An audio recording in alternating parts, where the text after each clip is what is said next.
Okay, I wasn't going to do a follow-up about my CT results, but I did get my CT results. And there's three things, actually, not just the nodule. I have both of the bottom parts of my lungs are not receiving a lot of oxygen. It's called something, which makes sense. It's not a collapsed lung, but it's called something that will go away, I think, with whatever. But essentially, it's my lungs aren't filling up with enough air. It's called something with an A. I don't think it's a big deal, but and that makes sense because I'm not able to take a full breath right now without pain. So that was not mentioned to me, but that it would have been helpful to know that, yeah, so you aren't able to take a full breath, and we can see that on the CT. Okay, and then there was the nodule. I found out it's non-calcified. Calcified is the version that would be like from an old infection. Mine is not from an old infection. I also had a CT in 2023. So those two findings were not in my CT in 2023. They also noted that I have an enlarged ascending aorta, which is 3.6 centimeters. And I think they call it an aneurysm at 5 centimeters. So that has to be monitored as well. I do have an atrial septal aneurysm in my heart, which is just like a little flap. It's just like a little regurgitation in the chest wall of your heart.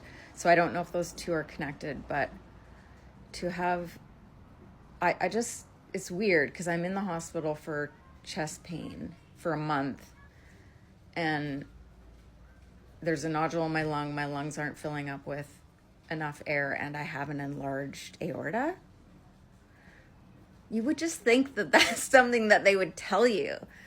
Like, I'm really glad that I have a doctor's appointment coming up, but I'm like, those are three things that the two of them I have to keep on top of. Obviously, it says it actually on the CT report that the aorta and the nodule are in the zone, the gray zone, that need to be monitored. So why wouldn't they tell me that? Do you know what I mean?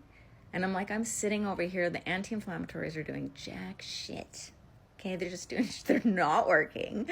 I've been sitting here with a hot pack on my left chest for a month, and I feel like ass. I took myself for a walk today, but I don't feel well at all. I'm just exhausted, but that makes sense.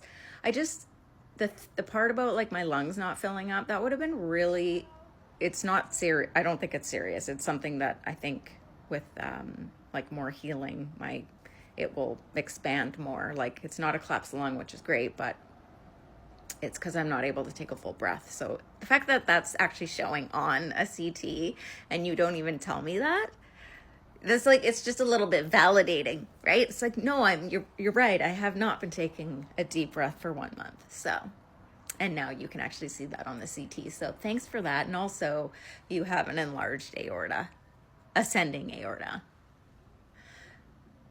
So I don't know. I'm not a doctor, but like, those are three things in my lung. Well, one of them is in my heart and one of them is in my lung. And I already have a heart defect. You would think those would be mentioned, but no, I have to wait to talk to my GP. But anyways, whatever, it is what it is. I'm just going to probably be on my couch for a while, but yeah, it's like, it's not cool to find that on my own. But a lot of people have been giving me their stories, and thank you for sharing your little stories on what that's been like. I've been medically gaslit, obviously. The last time I was medically gaslit, I found out that I had young onset Alzheimer's. So I don't really have too much faith in the medical system, but I do have a fantastic nurse practitioner, and she's amazing. And I know she'll get all the tests I need. The part that I'm not excited about is I don't really want to spend all my time doing tests. Like, trust me, if I didn't have this stupid terminal illness, of course I would do everything that I can. But like, I don't know. you would think that this requires further testing, and I don't really know how much time I want to spend in the hospital getting test after test after test. But anyways, I'll keep you updated. Oh, I also wanted to mention that my CT in 2023 did not show, and I had an echocardiogram in 2023 as well, and I did not have the enlarged aorta in 2023, and I had a CT in 2023. So everything that I have now is new. So 2023 showed no enlarged aorta, no nodule, and then the lung inflation thing. So compared to 3 years ago,